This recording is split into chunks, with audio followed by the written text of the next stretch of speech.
तो दोस्तों अजंता गांधी चौक में अजंता पुलिस स्टेशन की तरफ से इंतजाम था, अजंता पुलिस स्टेशन के एपीआई साहब। तो चलते दोस्तों ईद की नमाज की जानकारी आपको ईदगाह पे चल के आपको देते हैं। अस्सलाम वालेकुम, आदाब दोस्तों। हम पहुंच चुके हैं ईदगाह पे नमाज के लिए। माशाल्लाह हमने तो नमाज कलंदरी मस्जिद में अदा कर लिया और बहुत सारी मस्जिद में अजंता में नमाज हो चुकी है। अब आपको बताने वाले हैं यहाँ ईदगाह पे कितने लोग नमाज के लिए आए, वो पूरी जानकारी आपको हम देने वाले। 8:45 बजे यहाँ जमात है, तो पूरी जानकारी आपको हम देने वाले। सभी को हमारी तरफ से ईद की बहुत बहुत मुबारकबाद। तो चलते हैं दोस्तों ईदगाह के आपको जानकारी देते हैं।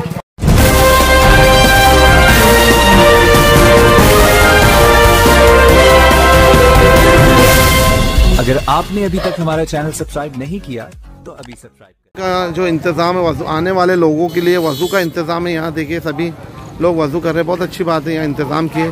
तो चलते अभी आपको इस तरफ जो ईदगाह पे आपको जानकारी देते कितने लोग आए ईदगाह पे वो आपको हम बताते हैं।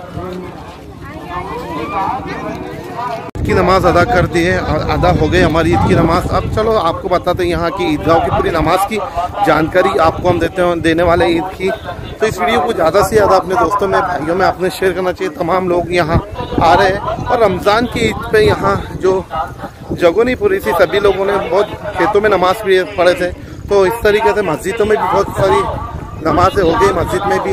अब जो ईदगाह पे बाकी लोग हैं अजंता के, वो ईदगाह पे आके नमाज पढ़ी है। तो यहाँ ईदगाह पे हम पहुँच चुके हैं दोस्तों। देखिए तो पूरी जानकारी आपको हम देते रहेंगे दोस्तों। इस वीडियो को ज़्यादा से ज़्यादा अपने दोस्तों में भाइयों में अपने शेयर करना चाहिए। यहाँ इंतज़ाम भी रखे। देखिए अजंता पुलिस स्टेशन की तरफ से, इस तरफ अजंता पुलिस स्टेशन है। देखिए यही ईदगाह के सामने अजंता पुलिस स्टेशन है, सामने जो नज़र आ रहा है। इंतज़ाम भी है पुलिस की तरफ से। तो इस वीडियो को ज़्यादा से ज़्यादा अपने दोस्तों में भाइयों में आपने शेयर करना चाहिए। कितने लोग यहाँ आए ईदगाह पे नमाज के लिए वो आपको जानकारी देते हैं। इंतज़ाम है,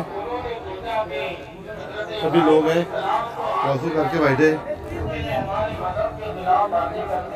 तरफ से इंतज़ाम भी है। ये तो माशाल्लाह बहुत सारे लोग आ गए यहाँ, अभी बहुत सारे बाकी आने के। ये देखिए जो आपको बता रहे दोस्तों।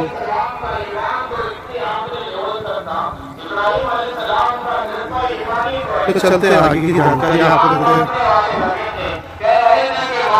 इब्राहिम के ज्ञान क्या है? अगर इब्राहिम के पास 1000 जाने हो तो सारे नए नाम को कुर्बान करने के लिए तैयार है। ये उनका ईमान। और इब्राहिम अलैहिस्सलाम को जब नमरूदियों ने उठाकर आग में फेंक दिया, इब्राहिम अलैहिस्सलाम ने कोई शिकवा नहीं किया, कोई शिकायत नहीं की। मुख्तलिफ फरिश्ते आते हुए पानी का फरिश्ता भी पहुंच आया।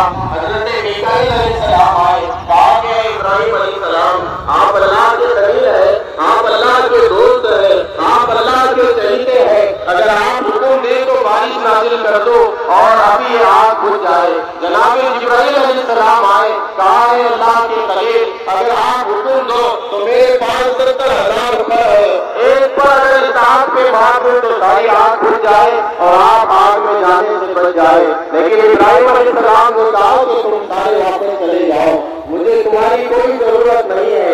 जानता है वो मेरा रब जलील, आग में गिरता है उसका खलील। कहा कि मेरे रब को सब पता है कि उसके खलील के साथ क्या हो रहा है, वही मेरी हिफाजत करेगा। फानूस बन के जिसकी हिफाजत हवा करे, वो जमा क्या बुझे जिसे रोशन खुदा करे। अजीज बुजुर्गों, अजीज दोस्तों, अल्लाह के नबी हज़रत इब्राहिम अलैहिस्सलाम को उन्होंने उठाया, आग में फेंक दिया। कब इसके कि इब्राहिम अलैहिस्सलाम आग में गिरते अल्लाह रब्बुल इज्जत का हुक्म आया। कुरान मजीद में ये आयत मुबारका मौजूद है। अल्लाह रब्बुल इज्जत का हुक्म आया कि या नार कुनी बर्रन व सलामुन अला इब्राहिम, ऐ आग मेरे इब्राहिम पर ठंडी हो जा और सलामती वाली हो जा। इब्राहिम अलैहिस्सलाम जब आग में गिरे तो वो आग नहीं थी, फूलों का एक बाग बन चुका था। अल्लाह के हुक्म से वो आग बिल्कुल ठंडी हो गई थी और सलामती वाली हो गई थी। हज़रत इब्राहिम अलैहिस्सलाम बड़ी आसानी से, वो लोग तो उसे आग समझ रहे थे लेकिन वो फूलों का बाग बन गया था। वहाँ ठंडी ठंडी हवाएं चल रही थी। हज़रत इब्राहिम अलैहिस्सलाम उस बाग से बाहर आए तो नमरूदियों ने देखा कि ये तो आग का इस पर कोई असर नहीं हुआ है। तो अल्लाह का हुक्म आया कि इब्राहिम अब तुम ऐसा करो कि शहर छोड़कर दूसरे शहर जाओ और वहाँ हमारा पैगाम पहुँचाओ। यहाँ के लोग तुम्हारी कदर नहीं करते हैं, ये तुम्हारे दुश्मन बन चुके हैं, तुम ऐसा करो कि हिजरत कर लो, अपना वतन छोड़ दो। अजीज़ान इस्लामी अजीज बुजुर्गों, अजीज दोस्तों, इंसान को अपना वतन बड़ा प्यारा होता है। बाहर मुल्क जाए, बाहर शहर जाए, उसको अच्छी से अच्छी होटल में भी हमें रिहाइश मिले, रहने के लिए जगह मिले, नर्म बिस्तर मिले और हवाएं चल रही हो, पंखे लगे हो, सब कुछ हो, लेकिन फिर भी उसे नींद नहीं आती है। लोग उससे पूछते हैं सो क्यों नहीं रहे हो? वो कहता है कि घर में सोने का जो मजा है, घर में जो बेखौफ खाकर इंसान आराम करता है, भला वो दूसरे वतन में कैसे आराम करेगा? इंसान को अपना वतन, अपना घर बड़ा प्यारा होता है। इंसान अपने वतन से मोहब्बत करता है, अपनी जान से मोहब्बत करता है, माल से मोहब्बत करता है और औलाद से मोहब्बत करता है। ये चार चीजें ऐसी है कि हर की मोहब्बत की खातिर कोई परवाह नहीं की है। कहा कि आग में गिरना है, मालिक इब्राहिम हाजिर है, अगर तेरी खातिर मुझे आग में जल जाना भी पड़े तो अल्लाह का खलील हाजिर है। इब्राहिम अलैहिस्सलाम आग में कूद पड़े। यहाँ अल्लामा इकबाल ने कहा कि बेखतर कूद पड़ा आतिशे नमरूद में, अपनी थे मैं तमाशाए लबे बाम अभी। ये इश्क था जो बेखतर कूद पड़ा, वरना अक्ल तो कह रही थी कि इब्राहिम आग में जाओगे तो जल जाओगे, लेकिन इश्क कह रहा था अगर जल भी गया तो उस रब के नाम पे जलूंगा। अगर उस रब के नाम पर मुझे शहादत आ जाए तो फिर इससे बड़ा मकाम क्या हो सकता है। एक तो अपनी जान का नजराना देने के लिए आप तैयार हो गए, दूसरी बात कि अपना वतन छोड़ने के लिए अल्लाह की खातिर तैयार हो गए, आपने हिजरत फरमाई। और एक आपसे इम्तिहान था, अल्लाह रब्बुल इज्जत ने इब्राहिम अलैहिस्सलाम को एक ख्वाब दिखाया। कुरान मजीद कहता है कि हजरत इब्राहिम अलैहिस्सलाम इरशाद फरमाते हैं कि या बुनैया इन्नी अरा फिल मनामी अन्नी अज़बहुका फंजुर माज़ा तरा, कि ऐ मेरे प्यारे बेटे, मैंने ख्वाब देखा है कि मैं तुझे अल्लाह की राह में अल्लाह की रिजा के लिए कुर्बान कर रहा हूँ। बेटे की कुर्बानी कर रहे हैं और साथ ही साथ आवाज आई, इब्राहिम तुम्हें अपने पास जो सबसे ज्यादा जिससे तुम्हें मोहब्बत है उस चीज की कुर्बानी दो। आप समझ गए कि बेटे की कुर्बानी मंजूर है। कई दुआओं के बाद अल्लाह ताला ने ये बेटा हजरत इस्माइल अलैहिस्सलाम, हजरत इब्राहिम अलैहिस्सलाम को अता फरमाया था। आप घर आए और अब यहाँ आपने सुना है कि 100 ऊँट 200 ऊँट आपने अल्लाह की राह में 2 दिन में कुर्बान कर दिए। कितना बड़ा जिगर है, कितनी बड़ी सखावत है। माल की भी कोई परवाह नहीं है कि अल्लाह की राह में जब कुर्बान हो रहा है तो कुर्बान हो जाए। तो हजरत इब्राहिम अलैहिस्सलाम ने क्या किए, अपनी जान भी अल्लाह की राह में कुर्बान करने का जज्बा दिखाए। दूसरी बात के हिजरत करने के लिए आपको जब हुक्म आया तो वतन छोड़ने पर भी राजी हो गए। तीसरी बात के माल और दौलत की भी अल्लाह की राह में कोई परवाह नहीं की। जिन 4 चीजों से इंसान को मोहब्बत होती है वो चारों चीजों का इम्तिहान अल्लाह ने हजरत इब्राहिम अलैहिस्सलाम से फरमाया है। अब औलाद के बारे में एक इम्तिहान बाकी था कि रब देखना चाहता है कि मेरा खलील अपनी औलाद से ज्यादा मोहब्बत करता है या अल्लाह की जात से ज्यादा मोहब्बत करता है।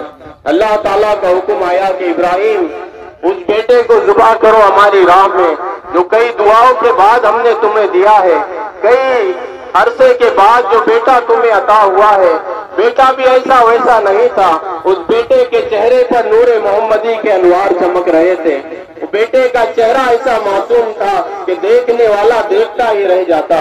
वो हुस्न का मुजस्समा बना हुआ जनाब इस्माइल अलैहिस्सलाम जैसा हलीम व बुर्दबार, अखलाक का पैकर, हुस्न का पैकर, अक्लमंदी का पैकर अल्लाह ने उन्हें अता फरमाया था।